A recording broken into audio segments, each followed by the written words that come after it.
রোজা হলো মজবুত ঢাল জাহান্নাম থেকে বাঁচার। তিরমিজির হাদিস 614 নম্বর হাদিস। ক্বালা রাসূলুল্লাহ সাল্লাল্লাহু আলাইহি ওয়াসাল্লাম আস-সাওমু জুন্নাতুন হাসিনা। রাসূলুল্লাহ সাল্লাল্লাহু আলাইহি সাল্লাম বলেন, রোজা হলো জাহান্নাম থেকে বাঁচার জন্য মজবুত ঢাল, মজবুত প্রতিবন্ধক। এটা হলো রোজা। তাহলে আমরা রোজা রাখবো।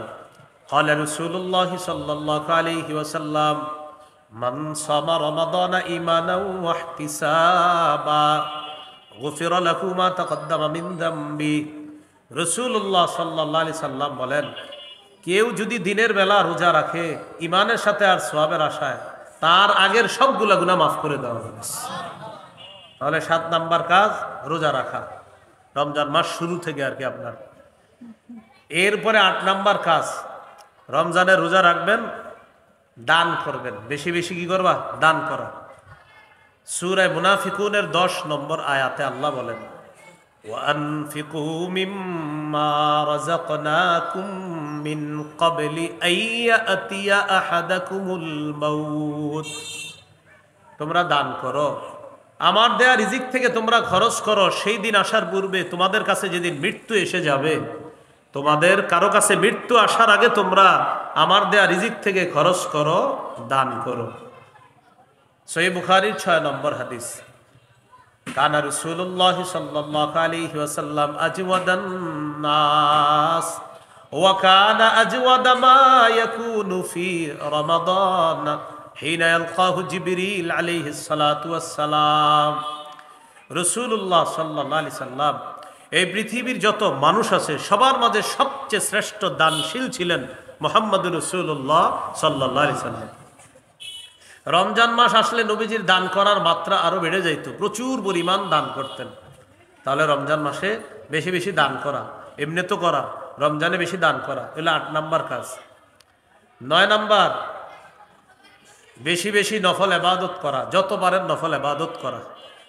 আবু দাউদের হাদিস 864 নম্বর হাদিস।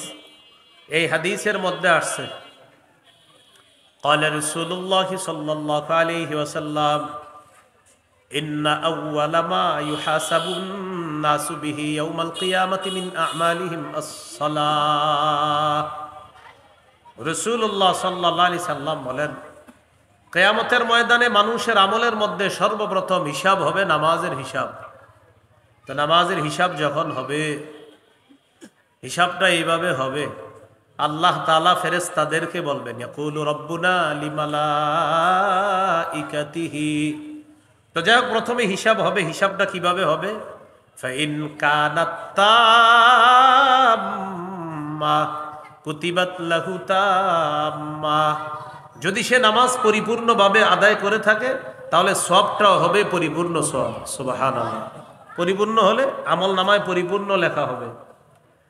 আর যদি একটু কম হয়, ওয়া ইন ইনতাকাসা মিনহা শাইআ, ওয়া ইন কানা ইনতাকাসা মিনহা শাইআ। আর যদি ফরজ ইবাদতগুলোর মধ্যে একটু ঘাটতি থাকে, ইয়াকুলু রাব্বুনা তাবারাকা ওয়া তাআলা লিমালাইকাতিহি ওয়া হুয়া আ'লাম। আল্লাহ তাআলা তার ফেরেশতাদেরকে বলবেন, আল্লাহ যদিও সবচেয়ে বেশি জানেন, এরপরে আল্লাহ ফেরেশতাদেরকে বলবেন, উনজুরু ফি সলাতি আব্দি। ও ফেরেশতারা, আমার বান্দার নামাজগুলোর মধ্যে একটু দেখো তো তোমরা। ফাহাল্লি আব্দি মিন সালাত। আমার বান্দার নামাজের মধ্যে দেখো তো ফাহাল্লাহু মিন তাতাব্বু, নফল ইবাদত আছে কিনা একটু দেখো। ফাইন কানা লাহু তাতাব্বুন। আমার বান্দার যদি নফল ইবাদত থেকে থাকে, তোমরা এক কাজ করো, আতিম্মু ফারিদাতাহু মিন তাতাব্বুইহি। আমার বান্দার ফরজে একটু ঘাটতি থাকলে তার নফলগুলা দিয়া ফরজের ঘাটতিটা তোমরা পূরণ করে দাও। ফরজের ঘাটতি কি করে দাও? পূরণ করে দাও।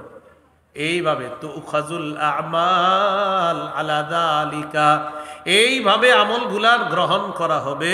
একটা দিয়ে আরেকটার ঘাটতি পূরণ করা হবে। একটা দিয়ে আরেকটার ঘাটতি কি করা হবে? পূরণ করা হবে। আল্লাহ আমাদেরকে কথাগুলা বোঝার তৌফিক দান করেন। এইভাবে আমলের ঘাটতি পূরণ করা হবে। তাহলে নফল ইবাদত বেশি বেশি করা, রমজান মাসে নফল ইবাদত বেশি বেশি করবো তো ইনশাআল্লাহ। এ হলো 9 নম্বর কাজ। 10 নাম্বার ভালো কাজ করা, ভালো কথা বলা, ভালো কাজ করা, ভালো যা করবেন সব ভালো কাজ করবেন, তথা নেক কাজ যত বেশি বেশি করা যায়। সূরা তাগাবুনের 9 নম্বর আয়াতে আল্লাহ বলেন, ওয়া মাই ইউমিন বিল্লাহি ওয়া ইয়ামাল সালিহা